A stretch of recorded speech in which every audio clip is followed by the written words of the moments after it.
하나님의 말씀을 봉독하겠습니다. 히브리서 13장 1절에서 8절까지의 말씀입니다. 신약성경 367면 어간에 있습니다. 히브리서 13장 1절에서 8절까지의 말씀입니다. 형제 사랑하기를 계속하고 손님 대접하기를 잊지 말라. 이로써 부지중에 천사들을 대접한 이들이 있었느니라. 너희도 함께 갇힌 것 같이 갇힌 자를 생각하고 너희도 몸을 가졌은즉 학대받는 자를 생각하라. 모든 사람은 결혼을 귀히 여기고 침소를 더럽히지 않게 하라. 음행하는 자들과 간음하는 자들을 하나님이 심판하시리라. 돈을 사랑하지 말고 있는 바를 족한 줄로 알라. 그가 친히 말씀하시기를 내가 결코 너희를 버리지 아니하고 너희를 떠나지 아니하리라 하셨느니라. 그러므로 우리가 담대히 말하되 주는 나를 돕는 이시니 내가 무서워하지 아니하겠노라. 사람이 내게 어찌하리요 하노라.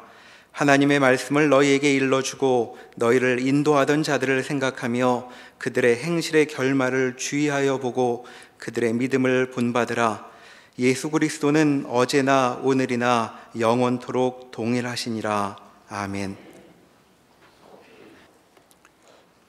히브리서는 역사적 환경이 열악했고 예수를 믿는데 여러 어려움을 겪은 교회입니다. 거기에 보낸 편지지요. 제일 많은 의문은 왜 예수를 주시고 구원하시고 감동이 있게 하셨는데도 불구하고 신앙 인생이 이렇게 고단한가 하는 문제였습니다. 저들은 거의 이제 자폭 지점에 이르렀고 체념하고 절망하고 있습니다. 그러나 우리가 살펴본 대로 예수를 믿는다는 것은 구원이 예수님이 오셔서 죄로 말미암아 죽을 수밖에 없는 우리를 구원했을 뿐만 아니라 우리를 만들어가는 기간을 가진다고 가르치고 있습니다.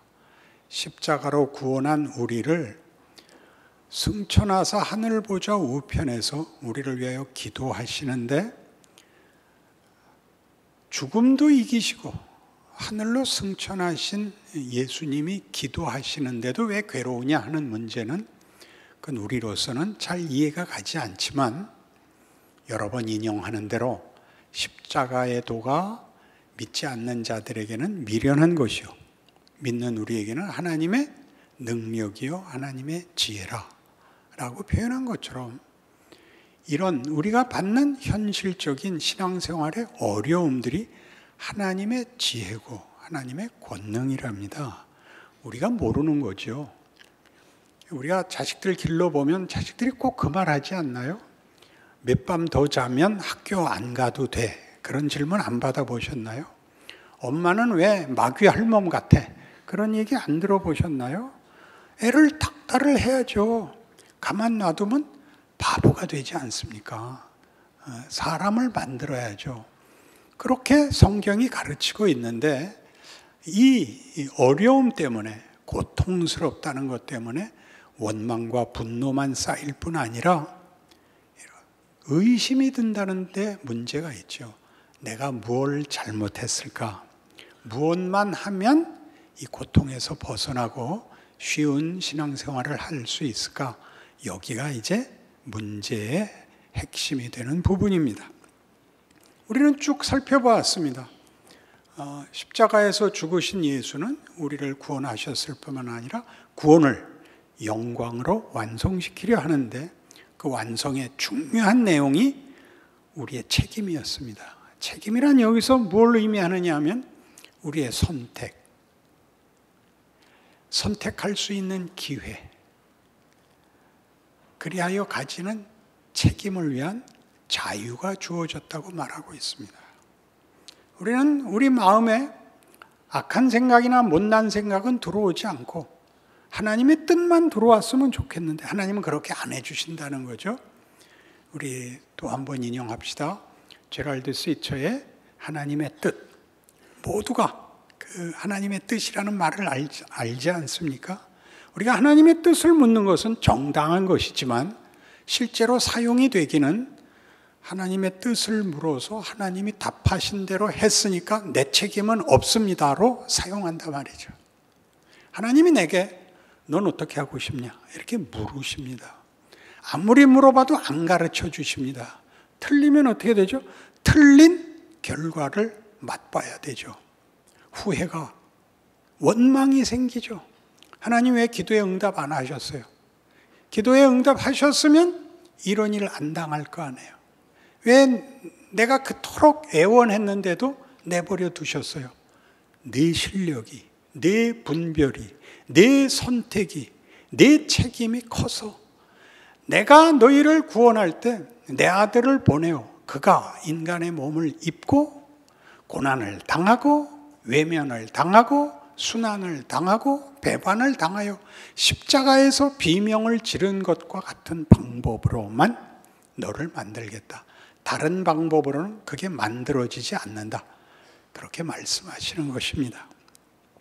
그래서 그럼 이제 어떻게 해야 되는가? 하나님이 일하신다는 걸 인정하고 믿음 생활을 하겠다. 그러죠? 성경이 하는 얘기는 우리가 할 수 있는 얘기를 합니다. 완벽해져라라고 얘기하지 않습니다. 완벽해지라 그러지 않습니다. 여러분 애들을 학교 보내면 뭐가 큰다고 생각합니까? 애들을 학교 보내면 뭐가 큰다고 생각해요? 열심히 한다, 끈기 있게 한다는 가치를 배우죠. 공부에는 지름길이 없다. 공부를 잘하려면 도덕성이 완전해져야 된다. 이렇게도 안 따집니다. 공부를 하면서도 계속 거짓말은 하고 농땡이도 부리고 그 속에서 큽니다. 도덕적인 문제가 완성이 되면 더 이상 배울 게 없는 그런 것은 없습니다. 도덕성이 완벽하다고 해서 인간이 완벽하지 않습니다. 도덕성은 인간성과 괴리될 때가 많습니다. 명분에 그칩니다. 하나님은 우리를 현실 속에서 우리 몸뚱아리로 경험하게 하사 그리고 내가 분별하고 선택하게 하사 그 결과를, 그 잘잘못을, 그 후회와 그 원망을 비명으로 질러대게 하는 과정을 통하여 나를 만든답니다. 젊어서 고생은 돈 주고도 산다. 하나님이 우리를 만드시는 방법 속에는 우리의 모자람과 우리의 오해와 우리의 변명과 우리의 거짓말이 포함된다. 이렇게 얘기하는 겁니다. 그래서 뭘 하라 그러는가? 정답을 주고받으라 그러지 않습니다. 정답은 방향입니다. 그리고 방향은 길을 만들지 않습니다. 길은 내가 걸어야 됩니다. 그 방향으로 걸어간 것만큼 길이고 내가 되는 것입니다. 그니 뭘 하라 그러죠? 형제 사랑하기를 계속해라. 여기서 형제는 누굴까요? 신앙 공동체입니다. 우리는 새로운 가정입니다. 새로운 가족이고 같은 고백과 같은 하나님의 자녀로서 공동체입니다. 그러나 이 형제 사랑이라는 말을 댈 만한 공동체가 만들어지는데 너무 어려움이 많습니다. 초점이 빗나가 있어서 그렇습니다. 도덕적 완성, 그리고 형통하기를 바라는 마음, 이것들이 우리의 교제를 막습니다. 우리가 주고받을 수 있는 것이 뭔가? 그런 생각을 하게 되죠. 뭘 속 얘기를 하겠는가? 뭘 아쉬운 소리를 하겠는가? 그런 거 말고 반가워하십시오.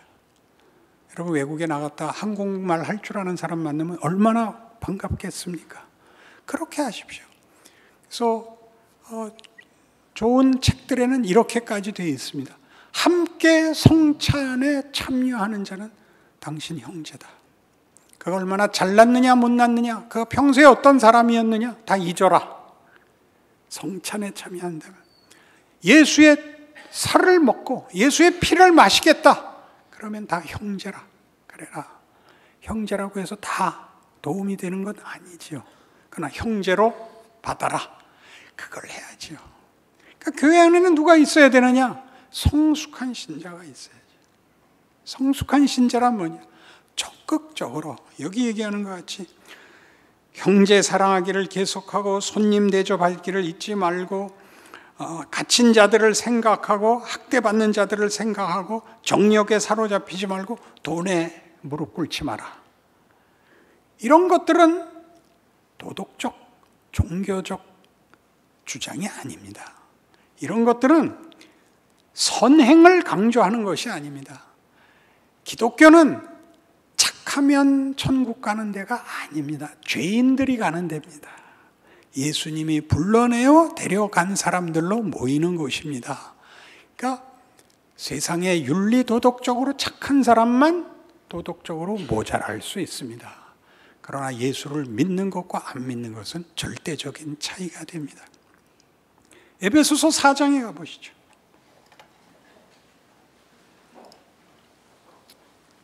신약성경 319페이지 314페이지 에베소서 4장 17절입니다. 그러므로 내가 이것을 말하며 주 안에서 증언하노니 이제부터 너희는 이방인이 그 마음에 허망한 것으로 행함같이 행하지 말라. 그들의 총명이 어두워지고 그들 가운데 있는 무지함과 그들의 마음이 굳어짐으로 말미암아 하나님의 생명에서 떠나 있도다. 그들이 감각 없는 자가 되어 자신을 방탕히 방임하여 모든 더러운 것을 욕심으로 행하되 오직 너희는 그리스도를 그같이 배우지 아니하였느니라. 진리가 예수 안에 있는 것 같이 너희가 참으로 그에게서 듣고 또한 그 안에서 가르침을 받았을진데 너희는 유혹의 욕심을 따라 썩어져가는 구습을 따르는 옛사람을 벗어버리고 오직 너희의 심령이 새롭게 되어 하나님을 따라 의와 진리의 거룩함으로 지으심을 받은 새 사람을 입으라. 이렇게 됐습니다. 여러분이 아는 단어, 여러분이 아는 개념으로 성경을 읽어내시면 안 됩니다. 그러니까 옛사람은 마음이 굳어지고 감각 없는 자 되어 방탕과 더러움을 행했고 예수 안에 있는 자들은 심령이 새롭게 돼서 진리와 거룩함으로 산다. 이걸 도덕적으로 분리하지 마시고 이렇게 전혀 다른 세상을 구별하고 있는 것입니다. 세상은 살려면 악착 같아야 됩니다. 거짓말해야 되고 더 맹렬해야 되고 더 악해야 됩니다. 그건 세상이 잘못이기 이전에 그것 외에 다른 방법이 없습니다. 저것들은 거짓말을 해. 그러지 마시고 방법이 없습니다. 해안가에 사는 마을은 다 생선 먹습니다. 산골짜기에 사는 마을은 다 나물 먹습니다. 죄가 아니고 도덕적인 죄가 아니고 그것밖에 없습니다. 그렇게 살던 이 세상에 예수께서 오셔서 우리를 여기 있는 것 같이 진리와 거룩과 영광이라는 세계로 우리를 불러내셨습니다. 물론 비교해도 우리가 비교할 수 없이 잘난 것이죠. 명예롭고 영광된 것이죠. 나라가 그렇습니다. 이 나라에는 거짓이 들어오거나 악한 것이 들어오거나 무슨 거짓말을 할 필요가 없는 것입니다. 여기에는 하나님이 예수 안에서 무한정 주시는, 우리가 생산하는 것이 아니라 예수께서 십자가에 달려 죽으시는 그 커틀라인, 그를 죽인 커틀라인까지 다 담아낸, 거기에서 더 빠져나갈 데가 없는 데까지 그물을 친 그 세상인 것입니다. 그러니 이제 봐라. 저기는 아무런 명예도 없고, 저기는 아무런 가치도 없고, 저기는 아무런 보람도 없는 세상이었고, 또 모든 내용이 그랬다. 지금은 어떠냐? 너희는 영생을 가졌다. 영생은 생명이 영원히 존속된다는 뜻이 아닙니다. 가치가 영원하다는 것입니다. 그리고 그 가치가 계속 자라난다는 뜻이죠. 머물러 있는 것이 아니라, 보관되어 있는 것이 아니라 자라납니다. 계속 하루가 새롭습니다. 반복되이 새로운 것이 아니라 자라기 때문입니다. 시간이 하나님의 창조물이고, 시간이 우리를 나이 먹게 하듯이 하나님이 주신 은혜와 복들을 자라서 끝없이 우리를 끌고 갈 것입니다. 그게 천국이고, 지금 우리가 그 인도함에 이미 붙잡혀 있어서 살고 있습니다. 이게 우리 자리입니다. 그냥 우리에게 말을 하죠. 너희에게 이것을 담아놨다 정도가 아니라 너희가 결정해라. 세상 속에서 세상 사람들이 못난 소리하고 공포와 권력으로 너를 압도하여 무릎 꿇리려고 할 때 너는 이제 구원을 받은 자로서 밝은 눈을 가지고 분별을 해라. 저기는 끝이 뭐냐? 저기 사망이다. 사망이라는 것은 헛되다는 거죠. 가치가 없다는 거죠. 쓸데없다는 거죠. 절망이라는 거죠. 우리는 뭐냐? 영생이라는 거죠. 그러니 너 명예롭게 살아라. 위대하게 살아라. 굉장하지 않냐? 뭘 할까요? 같은 믿음의 형제들끼리 반갑게 살아라. 반갑게 살아라. 손님을 대접해라. 손님 대접이 뭡니까? 이해관계를 떠난 사람, 구차는 사람이죠. 볼 일이 없는데 마주친 사람 아닙니까? 손님을 대접해라. 그리고 갇힌 자들을 생각해라. 어려움을 겪는 자들을 돌아봐라. 욕심에 빠지지 마라. 너 좋은 거 하지 말고 하나님이 너에게 부탁한, 너에게 만든 것을 뺏기지 마라.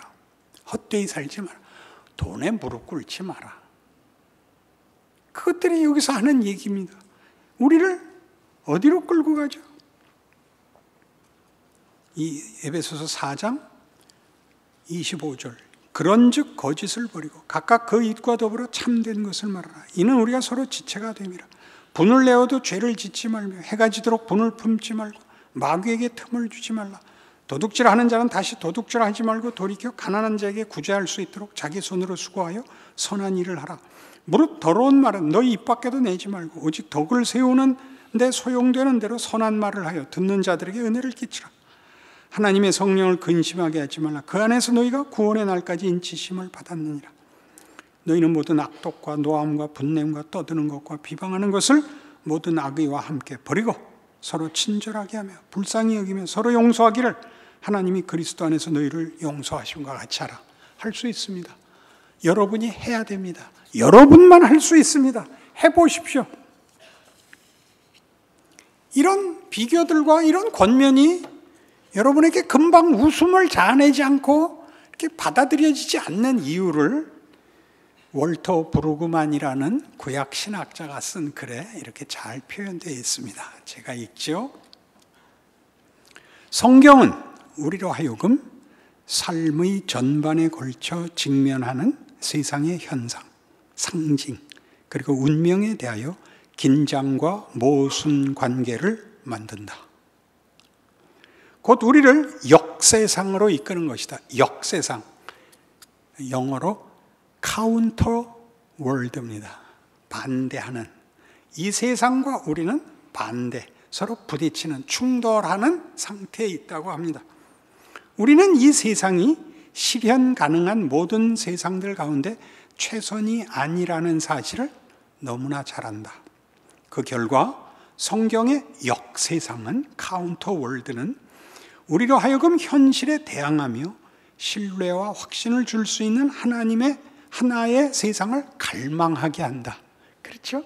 그래서 예수 믿지 않았나요? 우리는 선한 목자가 통치하는 새로운 세계, 하늘로부터 도움이 오고 신뢰할 만한 피난처와 힘이 되는 세계를 갈망한다. 그래서 현실을 사는 우리가 절망과 공포로 가득한 이 세상에서 성경의 말씀을 계속 듣기 원하게 된다. 다시 말해 우리는 선택의 여지가 없는 분노와 원망의 이 세상을 뛰어넘는 또는 완전히 다른 그 어떤 세상을 원하는 것이다. 이 짧고도 간결한 결론은 우리가 성경의 많은 부분을 피하고 싶어하는 이유의 답이기도 하다. 성경이 말하는 세상은 우리가 감당할 수 있는 능력 이상으로 너무 위험하고 날카로운 논쟁점들을 안고 있다. 우리가 성경에서 만나는 하나님은 우리에게 익숙하고 친절한 목회적 차원의 하나님이 아니라 우리를 혼란스럽게 하고 도전하는 분이다. 그래서 우리는 성경에 끌리기도 하면서 동시에 그것으로부터 달아나려고 한다. 다시 말해 우리는 성경이 세상에 대항할 수 있는 근거를 제시해 주기를 원하지만 동시에 우리로 하여금 이 세상에 도전하게 만드는 것을 두려워하게 만든다. 그렇죠. 어떻게 하면 이 둘을 합칠 수 있죠? 답을 지금 주시면 고민이 없죠.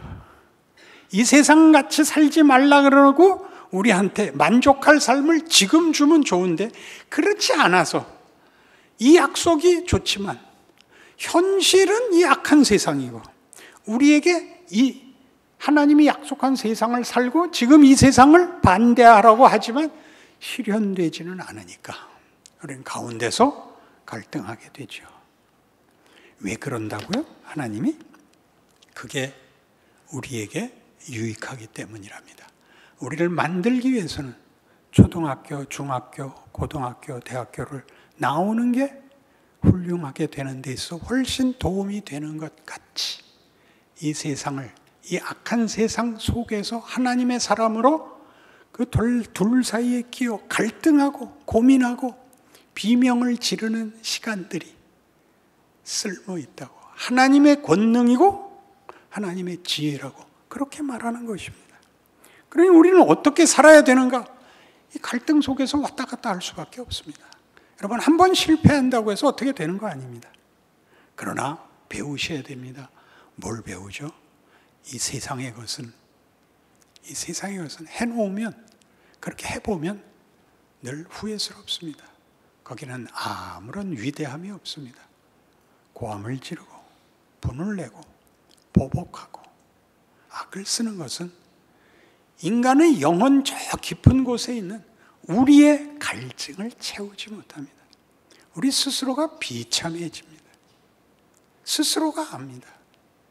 그러나 뭐 때문에 진다고요? 이 세상의 힘 때문에 지죠. 그러니 생각해 보십시오. 우리가 위대하고 명예로울 수 있는 기회를 갖고 있다는 것은 우리에게 기회입니다. 우리가 해보는 것입니다. 근데 우리는 이걸 어려워합니다. 오늘 본문으로 돌아가시면, 그러니까 본문은 이렇게 요구합니다. 368페이지 본문으로 돌아오셔서 13장 6절. 그러므로 우리가 담대히 말하되 주는 나를 돕는 이시니 내가 무서워하지 아니하겠노라. 사람이 내게 어찌하리요 하노라. 주는 나를 돕는 이시니 사람이 내게 어찌하리요. 여기서는 사람이 누구겠습니까? 폭력이죠. 폭력과 공포죠. 세상 나라는 그게 힘이죠. 우리는 뭐죠? 우리는 사랑입니다. 사랑입니다. 이렇게 얘기하면 개념과 개념, 명분과 명분의 충돌로 보이지만 아니요. 가장 중요한 건 이겁니다. 우리는 사랑이 뭔지를 알게 된 사람이라는 사실입니다. 하나님이 일하시고 있는 증거, 성경의 약속이 진실인 증거가 뭐냐고요? 여러분이 예수를 믿는다는 사실입니다. 고등학교 동창회에 나가보시죠.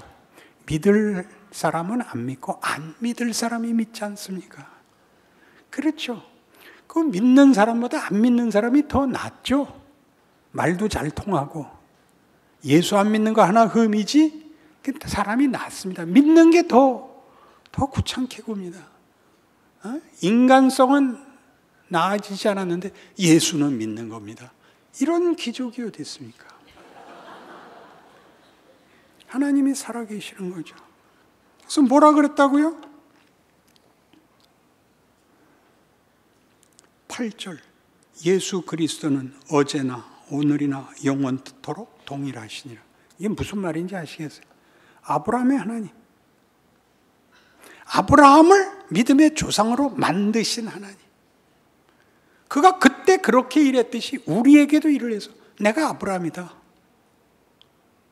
아브라함에게 이름을 주셨던, 명예를 주셨던, 그 운명을 주신, 완성하시니가 오늘 내 하나님이다.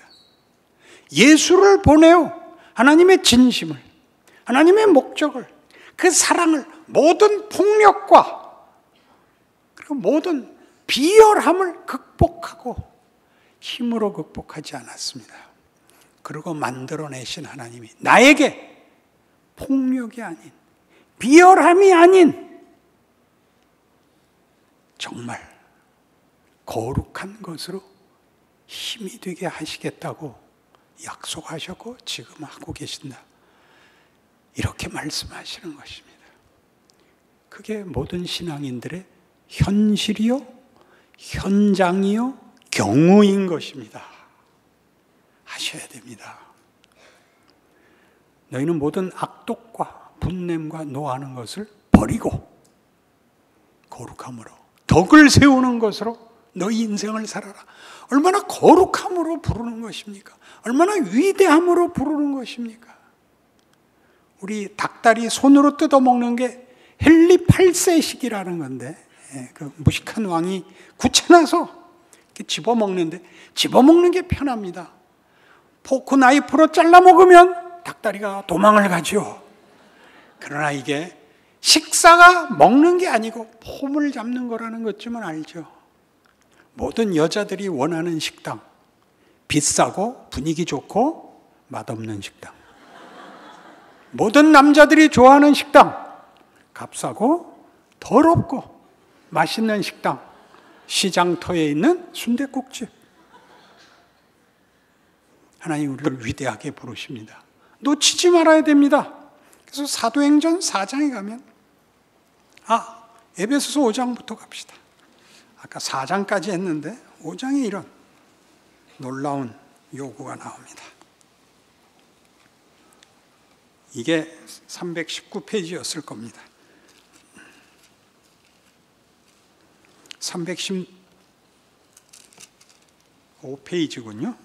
에베소서 5장 8절. 너희가 전에는 어두움이더니 이제는 주 안에서 빛이라. 이미 빛입니다. 근데 뭐 하고 있는 거죠? 빛이 놀고 있는 거죠. 빛의 열매는 모든 착함과 의로움과 진실함에 있느니라. 15절. 그런즉 너희가 어떻게 행할지를 자세히 주의하여 지혜 없는 자같이 하지 말고 오직 지혜 있는 자같이 하여 세월을 아끼라. 때가 악하니라. 세월을 아끼란 뭡니까? 준 시간을 꽉꽉 채워라. 그러므로 어리석은 자가 되지 말고 오직 주의 뜻이 무엇인가 이해하라. 왜 이렇게 살게 하는가? 왜 이러시는가? 네가 처한 경우, 자리에서 네 역할을 해라. 이겁니다. 정부가 무슨 교회가 이렇게 붙는 얘기 하시지 말고 여러분 각각의 처지에서 빛이 되십시오. 그리고 유명한 술 취하지 말라 이는 방탕한 것이니 오직 성령으로 충만함을 받으라. 성령 충만은 뭡니까? 시간을 다 채워 빛으로 사는 겁니다. 시간을 다 채워, 경우를 다 채워서 어떤 경우, 어떤 조건, 어떤 자리에서 여러분이 빛을 하는 겁니다. 어떤 때는 여러분이 침묵해야 되는 때가 있고 어떤 때는 여러분이 잠시 고개를 숙여야 되는 때도 있습니다. 동조하지 마십시오. 촉발받지 마십시오. 같이 악쓰거나 같이 보복하고 누가 더 무서운가 내기를 하실 필요가 없습니다. 이게 우리의 역할들입니다. 성령 충만입니다. 어디서 한다고요? 사도행전 4장입니다. 여기서 합니다.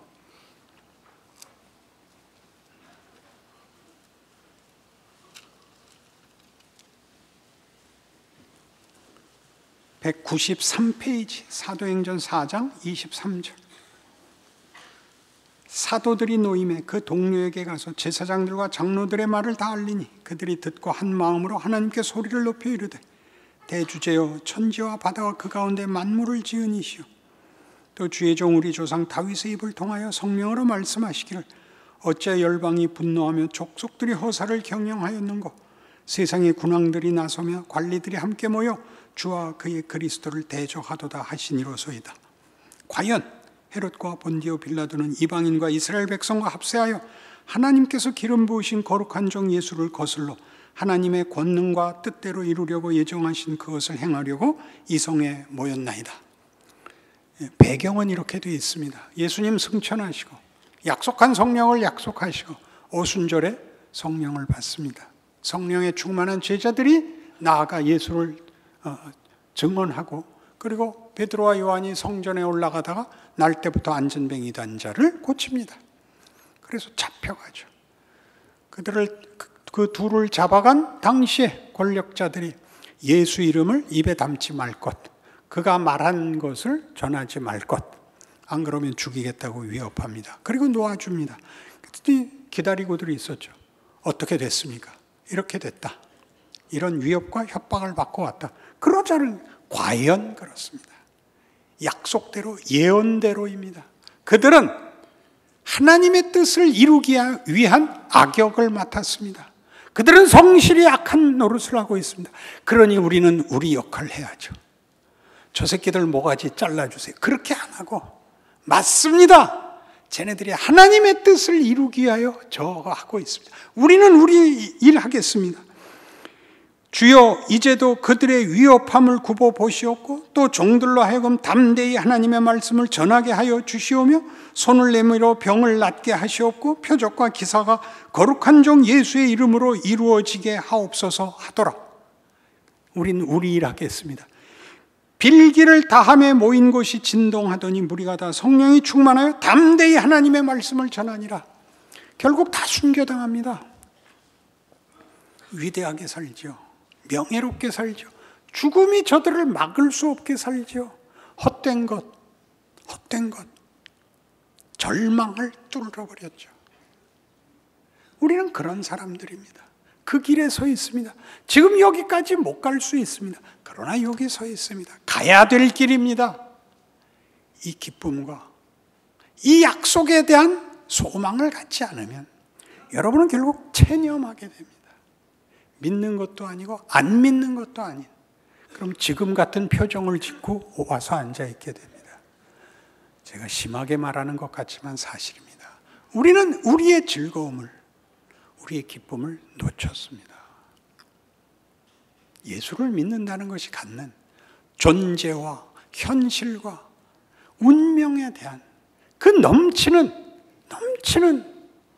약속을, 지금 쥐고 있는 우리의 현실을 놓쳤습니다.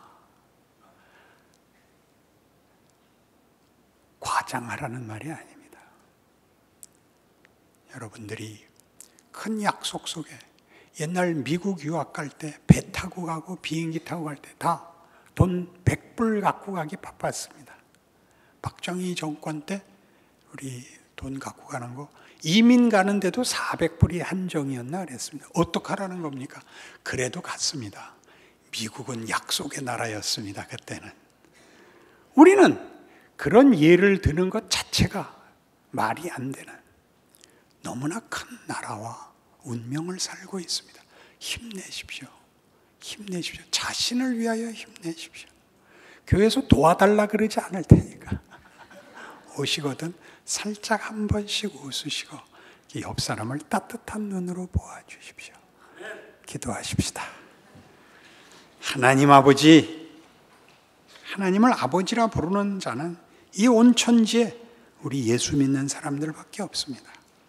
하나님을 아버지라 부를 때는 우리 아버지의 성실함과 관대함과 그리고 진실함을 포함하고 있습니다. 우리를 위하여 당신이 무릎 꿇고 못 박혀 죽을 수 있는 그런 신이 우리를 불렀습니다. 우리의 인생에 일어나는 그 어떤 우리의 생각에 무섭고 피하고 싶은 것도 하나님의 사랑을, 하나님의 성실하심을 방해할 수 없습니다. 그 인생을 살아내는 우리 되게 하사 우리가 있음으로 이 나라와 이 시대가 복을 받게 하시옵소서. 예수님 이름으로 기도합니다.